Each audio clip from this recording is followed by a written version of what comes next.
Kalau agama kemudian isinya hanya berita-berita yang menakutkan. Itu sebabnya banyak sekali, mohon maaf, yang menyampaikan agama itu menjadi sesuatu yang serem.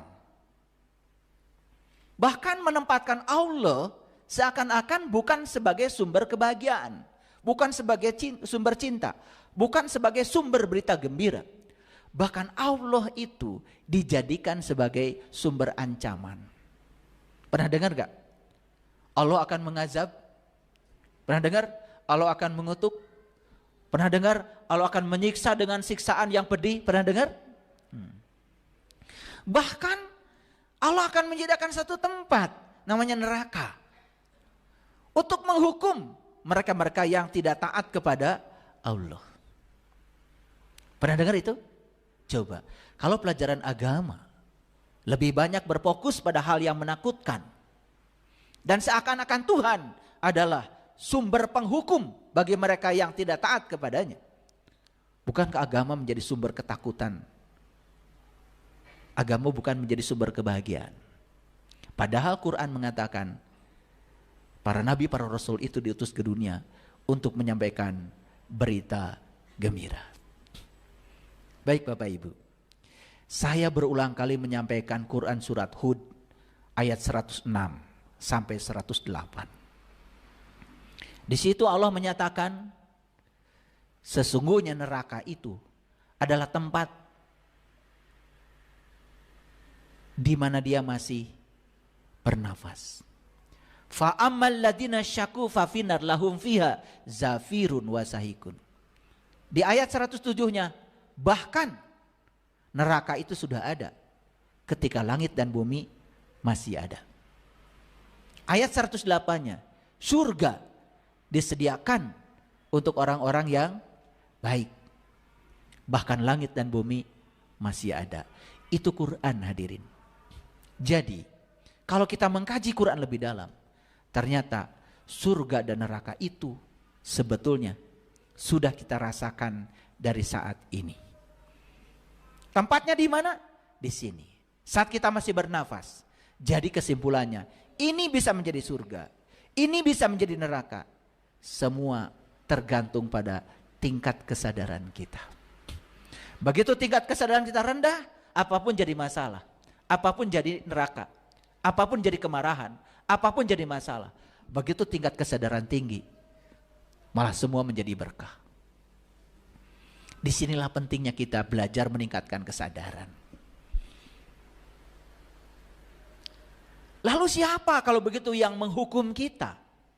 Hadirin, yang menghukum kita bukan Allah. Allah itu hanya menciptakan alam semesta berdasarkan hukum sebab akibat. Sudah saya jelaskan di kajian yang kemarin. Cuman belum rilis ya di YouTube, tapi sudah saya jelaskan. Jadi sebetulnya sebab dan akibat itu adalah buatan kita sendiri. Jadi siapa yang menciptakan sebab kita? Dan setiap kita menciptakan sebab, alam semesta akan merespon dengan akibat yang menyertai sebab itu. Jadi kalau orang mencuri masuk penjara, dia masuk penjara bukan disiksa oleh Allah. Dia sebetulnya diingatkan oleh semesta tentang pilihannya. Jadi sebetulnya di semesta ini hadirin tidak ada hukuman. Sekali lagi, di semesta tidak ada hukuman. Yang ada adalah semesta sedang mengingatkan kita supaya kita lebih baik. Paham ya? Oke, silakan. Kita ambil contoh apa saja. Ketika kita malas, kita kekurangan. Kekurangan bukan hukuman. Kekurangan hanya sedang mengingatkan kepada kita bahwa ada sesuatu yang harus kita ubah dalam hidup kita. Pelajaran bukan? Pelajaran. Jadi yang suka menakut-nakuti dengan kesalahan itu enggak sesuai sebetulnya. Karena Allah itu bukan sumber ketakutan. Allah itu sumber cinta, Ar-Rahman Ar-Rahim, sumber kebebasan. Sumber sukacita. Makanya segala hal yang baik dari Allah Tapi segala hal yang buruk itu dari hasil tanganmu sendiri, kata Allah. Jadi siapapun yang sudah menggunakan kekuatan positif yang bernama cinta, yang berasal dari Allah, harusnya hidupnya berkelimpahan, sehat, lahir batin. Harusnya begitu. Kembali lagi. Sekarang, longsor, kenapa? Kenapa? Longsor itu karena tanah gembur. Akibat apa? Akibat air meresap ke dalam tanah. Tidak ada air yang tinggal di akar. Karena akarnya pada hilang. Karena pohonnya ditebang. Allah selalu mengubah keadaan yang buruk menjadi baik. Silahkan buktikan. Petik hari ini bunga yang di depan taman. Besok sudah ditumbuhkan oleh Allah. Potong sekarang pohon di depan rumah kita. Besok daun baru sudah muncul lagi ditumbuhkan oleh Allah. Allah Sang Maha Pencipta, sekalipun dirusak terus menumbuhkan. Jadi banjir itu bencana bukan? Bukan. Banjir itu musibah bukan? Bukan. Itu akibat dari sebab yang ditimbulkan oleh manusia. Dan akibat itu terjadi sebagai pelajaran. Mengingatkan kepada manusia ada sesuatu yang harus kamu ubah. Ada yang pernah sakit? Oke, saya tanya sekarang. Sakit musibah atau bukan? Sakit hukuman atau bukan? Bukan. Sakit itu akibat. Kenapa? Ada cara yang salah yang kita lakukan dalam hidup. Sehingga tubuh harus menerima akibatnya. Akibat yang diterima bukan musibah, bukan hukuman. Tapi akibat itu adalah pelajaran dari semesta mengingatkan kepadamu ada yang harus kau ubah. Silahkan kasih contoh 1000 contoh sama saya yang buruk. Tidak ada yang buruk. Semua adalah pelajaran dari semesta yang mengingatkan kepada kita ada sesuatu yang harus kita ubah. Jadi pertanyaan selanjutnya, adakah hukuman? Tidak ada. Adakah Allah menghukum? Tidak ada. Adakah Allah mengazab? Tidak ada. Dia itu Maha Pengasih, Maha Penyayang. Dia hanya menarik jiwa-jiwa yang kotor supaya kembali ke fitrahnya jiwa dengan berbagai cara. Makanya kajian yang kemarin itu cara semesta menyelamatkan jiwa. Justru cara semesta menyelamatkan jiwa menghadirkan segala peristiwa yang tidak dikehendaki oleh jiwa. Betul? Bapak Ibu, mungkin di ruangan ini ada yang sedang mengalami masalah dalam hidupnya. Lalu mencari upaya. Lalu hadirlah di kajian ini. Setelah mendengarkan kajian ini, kemudian timbul pencerahan. Timbul perenungan. Oh ternyata saya bisa ngaji di tempat ini karena saya ada masalah. Mungkin kalau tidak ada masalah, saya tidak hadir di sini. Sekarang lihat masalah. Yang selama ini disebut sebagai masalah, yang disebut sebagai musibah, yang disebut sebagai sesuatu yang menakutkan, akan berubah menjadi sesuatu. Saya diantarkan oleh masalah saya ke tempat ini. Dan kalau saya tidak punya masalah, mungkin saya tidak ada di sini. Bukankah ini adalah cara semesta menyelamatkan jiwa kita?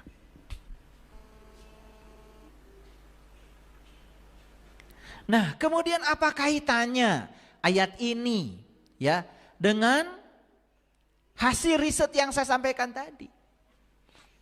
Kenapa religius itu kok tidak bahagia? Yang hilang dari situ adalah kesadaran. Kita terlalu sibuk dengan ritual yang kita lakukan. Tetapi semua kita lakukan tanpa kesadaran. Kita sibuk dengan simbol-simbol ritual, simbol-simbol keyakinan. Tetapi semua tidak ada yang mengerti. Sekarang saya mau nanya yang sederhana saja. Bapak Ibu, kalau bikin masjid, pasti bikin menara, bukan? Dan di menara itu pasti ada bulan dan bintang. Mengerti? Mengerti maksudnya? Ada yang mengerti di sini? Saya tidak mengerti. Tapi nanti kalau saya bikin masjid, saya akan bikin menara. Dan saya akan letakkan bulan dan bintang. Nanti saya kalau bikin masjid lagi, saya akan bikin menara. Dan saya letakkan bulan dan bintang. Semua mengkopi. Tetapi tidak ada yang mempertanyakan.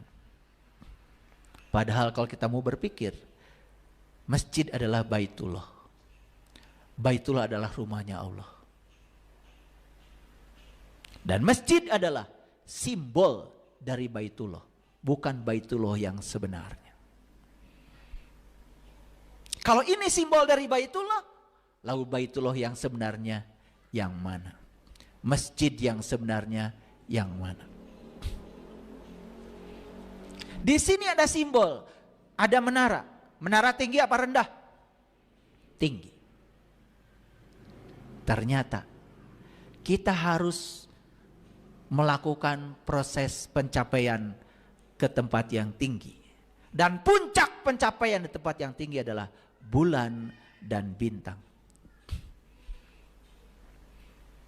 Kembali baca Quran, bagaimana Nabi Ibrahim mencari Tuhan.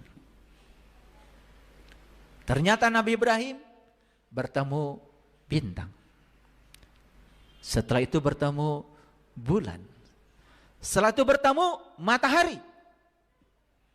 Setelah bertemu matahari, apa yang beliau katakan? Inni wajhatu wajhiya lilladzi fataras samawati wal ard hanifan wa ma ana minal musyrikin. Aku bukan lagi termasuk orang-orang yang musyrik. Aku tidak termasuk orang-orang yang selingkuh pada Tuhan. Aku tidak menduakan Tuhan lagi. Aku sudah mencapai kalimat la ilaha illallah. Kalau begitu, pertanyaannya, di mana bintang yang dilihat Ibrahim?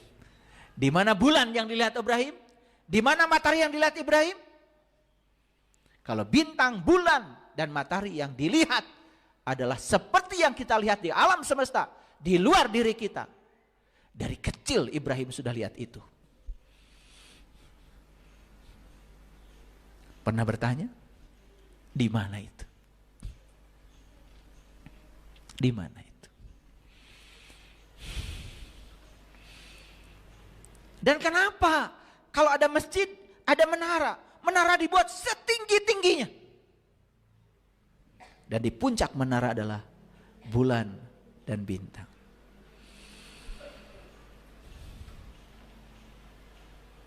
Kita selama ini hanya menduplikasi. Kalau bikin masjid harus ada bulan dan bintangnya. Pesan aja. Bulan, bintang. Pasang, sudah selesai. Tetapi kita tidak mengerti apa implementasinya buat kehidupan kita. Di situ yang hilang. Religius, tetapi tidak punya kesadaran. Akibatnya apa? Akibatnya religiusitas itu hanya sebatas pada aspek kulit saja, tidak masuk ke area yang terdalamnya. Kita lihat ayat selanjutnya. Bagi mereka ada berita gembira di dalam kehidupan di dunia dan di akhirat. Hadirin, perhatikan ayat ini. Lahumul busra fil hayati dunya wa fil akhirah. Berita gembira ini dua. Untuk kehidupan dunia dan kehidupan akhirat. Jangan lagi ada kata-kata, gak apa-apa saya di dunia gak bahagia. Karena saya nanti bahagianya di akhirat. Jangan ada yang begitu lagi. Bahagia itu harus dari sekarang. Kalau di dunia bahagia, pasti di akhiratnya bahagia. Karena yang menentukan hari esok itu adalah apa yang kita lakukan hari ini. Gak mungkin hari ini tidak bahagia, tiba-tiba besok menjadi bahagia. Itu ayat dalam satu kitab suci. Mohon maaf, kalau alergi dengan ini. Dalam satu kitab suci dikatakan, tidak ada yang bisa masuk surga kecuali mereka yang sudah turun dari surga. Jadi kalau nanti ingin masuk surga, berarti sekarang kita harus sudah tinggal dalam surga. Di sini harus sudah tinggal dalam surga. Gak mungkin di sini amburadul tiba-tiba jadi penduduk surga. Tidak ada hari esok kalau tidak ada hari ini. Dan yang menentukan hari esok, apa yang kita tanam hari ini. Tidak mungkin hari esok kita menanam memanen jagung kalau hari ini kita tidak nanam jagung. Tidak mungkin tidak nanam jagung besok berharap panen jagung. Omong kosong. Jadi bagi mereka ada berita gembira di dalam kehidupan dunia dan akhirat. Tidak ada perubahan bagi kalimat-kalimat Allah. Yang demikian itu adalah kemenangan yang paling besar. Hadirin, religiusitas yang di luar, yang di kulit, tapi tidak menyentuh aspek dalamnya, itu seperti buih di tengah lautan. Tidak membangun kualitas hidup manusia, tidak membangun kesadaran. Rasulullah pernah bersabda, "Sallu kama ra'aitumuni usolli." Salatlah kalian sebagaimana kau lihat aku salat. Hati-hati. Membaca hadis itu harus dari dua aspek.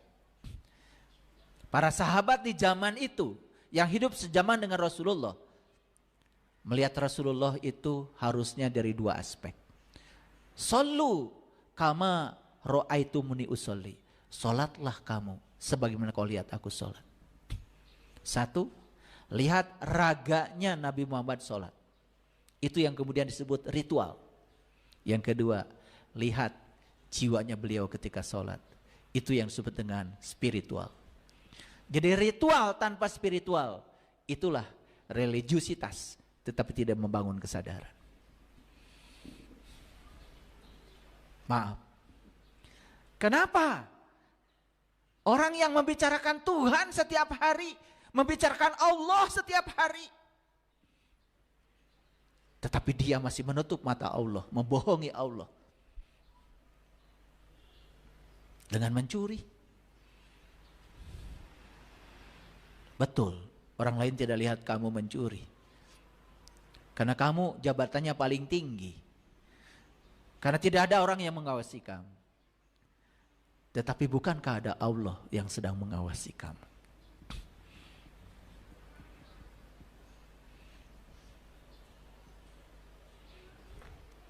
Itu yang tidak ada. Hilang.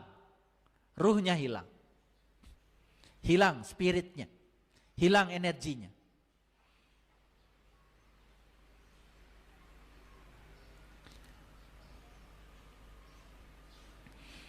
Pernah Bapak Ibu bertanya, saya ingin tahu bagaimana jiwanya beliau sholat. Pernah bertanya? Raganya sudah kita lakukan. Tapi kalau raga tanpa disertai dengan jiwa, kan berarti sholatnya hanya fisiknya saja. Dalamnya tidak ada. Dan itu tidak membangun kesadaran. Tidak bisa mencegah dari perbuatan keji dan munkar. Duhur sholat. Habis sholat duhur melakukan perbuatan yang tidak diridhoi Allah. Asar sholat lagi.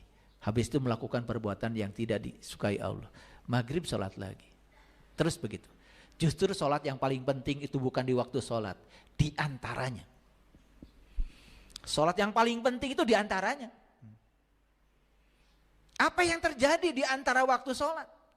Apa yang terjadi di antara sholat duhur dan sholat asar? Duhur kita sholat, asar kita. Apa yang terjadi di antara itu? Pernah bertanya? Berapa kali kita membicarakan orang di antara itu?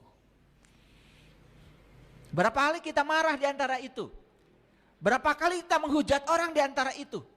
Berapa kali kita menyakiti hati orang dengan kata-kata di antara itu?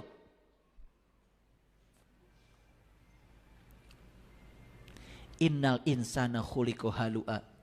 Idza masau saru zazua wa idzal masaul khairul manua illal musallin. Sesungguhnya manusia itu punya sifat kikir dan mudah berkeluh kesah.